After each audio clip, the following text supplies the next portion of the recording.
রোজ রোজ একঘেয়ে আমি রুটি পরোটা না খেয়ে মাঝে মাঝে এই সহজ নাস্তাটা বানিয়ে দেখুন। একদিন খেলে রোজ খেতে চাইবেন। আর বৃষ্টিমুখর সন্ধ্যাতে যদি এই রকম একটু নাস্তা থাকে তাহলে চায়ের সঙ্গে দারুণ জমে যাবে। তো আসুন দেখে নিন এর সহজ রেসিপি। নমস্কার বন্ধুরা, সাথী কিচেনে আপনাদের সবাইকে স্বাগত জানাই।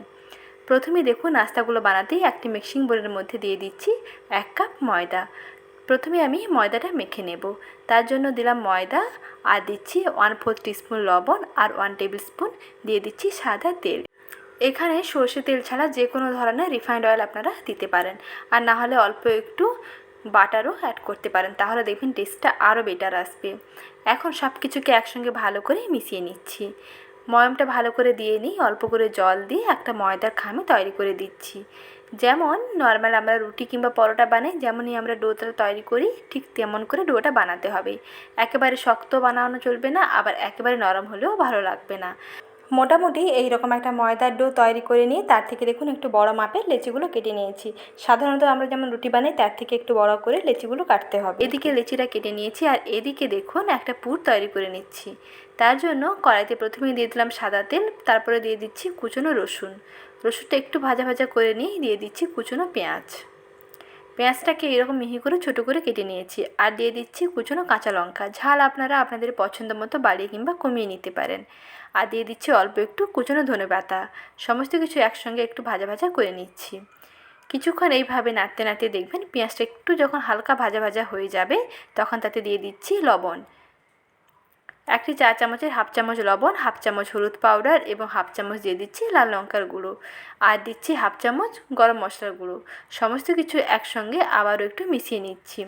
তারপরে পেঁয়াজটা যখন একটু ভাজা ভাজা হয়ে আসবে তখন দিয়ে দিতে হবে সেদ্ধ করে ম্যাশ করে রাখা আলু।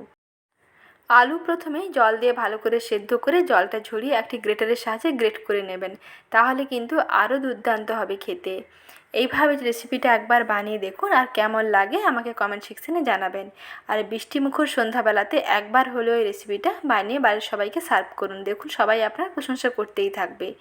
কিছুক্ষণ এইভাবে মেখে নেওয়ার পরে দেখুন আলুর পুর একেবারে রেডি হয়ে গেছে।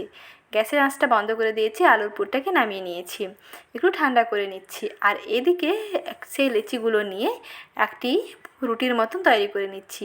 লেচিগুলো প্রথমেই বলে দিচ্ছি একটু বড় মাপের করে কাটতে হবে। সাধারণত আমরা যেমন রুটি বানাই তার থেকে কিন্তু একটু বড় মাপের করে রুটিটা বানাতে হবে, আর রুটিটা একটু পাতলা করেই বানাতে হবে। একেবারে পাতলা করে একটু বড় করে বানিয়ে নিয়েছি। এরপরে দেখুন একটি থালার মধ্যে নিয়ে নিয়েছি, তারপরে মাঝখানে সেই তৈরি করে রাখা পুরটা দিয়ে দিচ্ছি।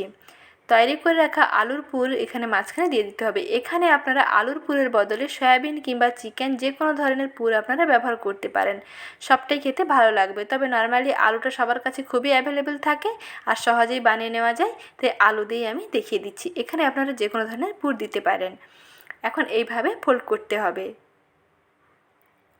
এক সাইড থেকে এইভাবে একটু চ্যাপটা করে ভাঁজটা করে দিচ্ছি, আর ভাঁজটা করে একটু হাত দিয়ে এইরকম চেপে দেবেন, তাহলে আর ভাজার সময় কিন্তু একটু খুলে যাবে না। নাহলে অনেক সময় হয় কি ভাজতে গেলে যখন তেলের মধ্যে দেবেন তাহলে কিন্তু এগুলো পাটে পাটে খুলে যায়। তাই এইরকম একটু হাত দিয়ে চেপে দেবেন, চেপে দিলে খুব সুন্দরভাবে আটকে যাবে। আর শেষ পোর্শনে দেখুন যেহেতু আলুর ব্যাটার লাগানো আছে এখানে কিন্তু কোনো রকম জল দেওয়ার দরকার নেই। এখন এইরকম একটু চেপে দিয়েছি এবং একেবারে রোল বানিয়ে নিয়েছি। তারপরে ঠিক এইভাবে করে কেটে নিতে হবে। আপনারা আপনাদের পছন্দ মতো যে কোনো শেপ কেটে নিতে পারেন। এটাকে আপনারা 3 ভাগে করতে পারেন কিংবা 2 ভাগে করতে পারেন, কিংবা এরকম ছোটো ছোটোও কাটতে পারেন। আপনারা আপনাদের পছন্দ মতন কেটে নেবেন। এখন দেখুন একটা ব্যাটার তৈরি করছি। তার জন্য একটি বাটিতে দিয়ে দিচ্ছি 1 টেবিল স্পুন কর্নফ্লাওয়ার, আর দিয়ে দিচ্ছি অল্প একটু জল। কর্নফ্লাওয়ার ও জল সব কিছুকে একসঙ্গে ভালো করে মিশিয়ে নিচ্ছি। কর্নফ্লাওয়ার ও নর্মাল জল দিয়ে মিশিয়ে নিতে হবে। তারপরে দিয়ে দিচ্ছি অল্প 1 চিমটে লবণ। এখানে চাইলে কোনো রকম মশলা যদি দিতে ইচ্ছে করে তাহলে অল্প একটু মশলা অ্যাড করতে পারে। কর্নফ্লাওয়ারের ব্যাটার একেবারে রেডি করে নিয়েছি। এইরকম ঘন করে ব্যাটারটা বানাতে হবে। তারপরে এই ব্যাটারের মধ্যে একটি করে এই নাস্তাগুলো নিয়ে এরকম কোট করে নিতে হবে। ভালো করে কোট করে নিয়ে গরম তেলের মধ্যে ভেজে নিতে হবে। আর আগে থেকে তেলটা গরম করতে বসিয়ে রাখতে হবে। তেলটা দেখুন যখন এইরকম গরম হয়ে যাবে তখন একটি করে নাস্তা তেলের উপরে দিয়ে দেবেন। তারপরে কিছুক্ষণ অপেক্ষা করবেন। এগুলো তেলে যাওয়ার পরে দেখবেন আগে থেকে অনেকটা ফুলকো হয়ে যাবে। আর ভাজার সময় গ্যাসের আঁচটা একেবারে মাঝারি থেকে কমের দিকে করে দেবেন। প্রথমে গ্যাসের আঁচটা হাই থাকলেও যখন এগুলো তেলের মধ্যে দিয়ে দেবেন তারপরে গ্যাসের আঁচটা মিডিয়ামে করে দেবেন, কারণ এগুলো একটু সময় নিয়ে ভাজতে হবে। একটু সময় নিয়ে ভাজলে তাহলে দেখবেন কালারটাও খুবই সুন্দর আসবে, আর ওপর নিচটা একেবারে ক্রিস্পি হবে আর ভেতরটা সফট থাকবে। খেতে দেখবেন খুবই দুর্দান্ত লাগবে। এইভাবে এক এক করে সমস্ত নাস্তাগুলো ভেজে নিয়েছি। এখন একটি প্লেটে সার্ভ করে নিচ্ছি। এগুলোকে একটু সস দিয়ে সার্ভ করবেন, সস দিয়ে খেতে কিন্তু খুবই দুর্দান্ত লাগে।